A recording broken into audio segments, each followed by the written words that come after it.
Greetings and welcome to the Fan Perspective. I'm your host Nathan Lyle, and this is another edition of NBA Weekly, the show where once a week I talk about things that happened last week and things I'm looking forward to in the coming week.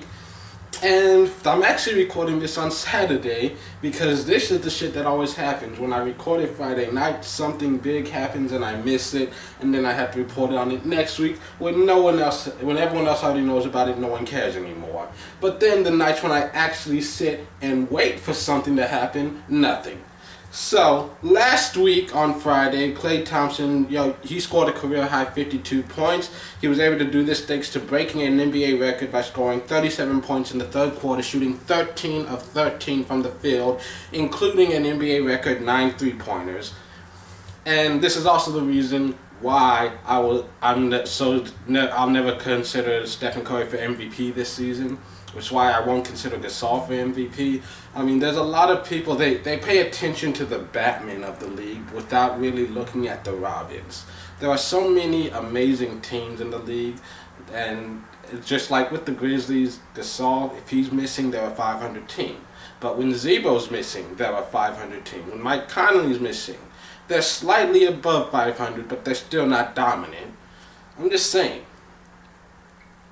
And then, on Sunday, Hassan Whiteside recorded his first career triple-double, 14 points, 13 rebounds, and a Heat franchise record, 12 blocks. And he did all of this in only 24 minutes of playing time. And then on Friday, he had another double-double in the first half alone with 12 points and 16 rebounds, finishing the game with 16 points, 24 rebounds in a tough loss. So this Whiteside guy, I've started noticing his name already. He's fought his way into the starting lineup. He's for real. And then Michael Carter-Williams gets his second triple-double of the season as the 76ers have won consecutive games for the first time this season. The Cavs have won 9 straight games. One of those came with LeBron James sitting on the bench and Kyrie Irving scoring a career-high 55 points, and including 11 three-pointers on the night. And also the Atlanta Hawks have now won 18 straight games. And then you've also got LaMarcus Aldridge. He decided to postpone the surgery until after the season ended. He saw the record, he saw his team struggle without him for a few games. He decided, this injury causes me some pain, but I'm not enough to hinder me, so I'm going to play through it. And he's actually been playing pretty decently. He's been in beast mode these last couple of games, going double-doubles, both of them 30-point outings. So he's still playing at a high level, so obviously this injury isn't a major one that requires immediate attention on his part. And then you've got the Pistons. Just as they were getting momentum, Brandon Jennings gets injured, diagnosed with a ruptured Achilles tendon. His season is over, and the Pistons have currently lost 4 consecutive games. So, oh well, too bad. That's just how the dice roll. Sorry, Detroit. I'm sorry. So on Saturday, you've got a few great games to look forward to. You've got the Raptors at Wizards. This is the battle for second place in the East. Toronto riding a 5-game winning streak, and they did manage to beat the Wizards by 20 points the first time they played. Then you've got the Thunder at the Grizzlies. This thing has been a rivalry. Not sure how healthy either of these teams are going to be going into this, but Thunder, they're definitely playing better with their stars in action, but they're still only 500 right now. The Grizzlies, meanwhile, have a stronghold on that second seed. But the first meeting was only a 2-point victory for Memphis, so it's not like they're showing complete domination over them yet. Then you've got one of the games of the night, Clippers at the Spurs. You've got the Clippers. They had gone on a little winning streak, but it's been a little tougher lately. So far, they're 0-2 against the Spurs this season, who are possibly playing their best basketball of the year right now. And then you've got the Suns at the Warriors. Warriors at the top of the conference, but the Suns were able to beat them in their first meeting early on in the season. And also, as of right now, I should just mention, this would be a first-round playoff matchup if the standings stay consistent, which, it looks like they might. The Suns are finding ways to keep winning against some good teams from time to time. Then on Sunday, it's Super Bowl Sunday. I'm not paying attention to anything else.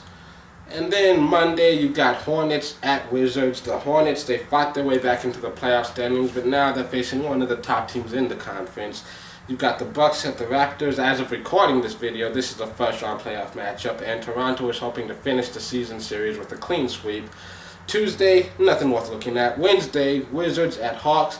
Atlanta, strong lead for first, and a win here would help the Wizards. But the Hawks here, they're 2-0 against Washington this season, hoping to clinch the series. Then you've also got the Bulls at the Rockets, the second and final meeting between these two. The Bulls grabbed a strong win a month ago. I'm excited to see round 2. And then you've got the Mavs at the Warriors. The Mavs, they had a long losing streak, which knocked them all the way down to 7th in the West. But they're hoping to try and turn it around. That'll be hard to do against the number 1 seed, though, who were able to control the Mavs when they met back in December. And then Thursday, you've got Clippers at Cavs. Both of these teams have been playing very well lately, and they have 2 of the most exciting rosters in the league, so hopefully there will be plenty of explosive plays. You've also got Phoenix at Portland. Portland has played well, but is still struggling because of a tough schedule. Phoenix was able to grab a win against the Blazers a few weeks ago, and they're looking to repeat that result. And then on Friday, you've got the Clippers at the Raptors. These teams have nearly identical records right now. The Raptors grabbed a win just after Christmas, but the Clippers look like a better team recently. Then again, so do the Raptors now that DeRozan is back. And finally, you've got the Warriors at the Hawks, the 2 top teams in the league, facing off for the first time this season in what some are going to be building as a finals preview, which it potentially could be. Both of these teams are sending multiple players to the All-Star, and right now, these 2 teams together combined for 5 total losses in their own respective home arenas. So, home field advantage could be a huge, topic here. Possibly for this meeting and all future meetings. Who knows? Well, that's it for this edition of the NBA Weekly. Tune in next week for an all-new edition. And until then, I'm your host, Nathan Isle. This has been The Fan Perspective. Have a good week, at least a better one than I had. I'm not on top of my game right now. I'm coming off of an infection. In case you can't tell, I'm not talking well right now because this side of my face is a little swollen. But yeah, see you next week.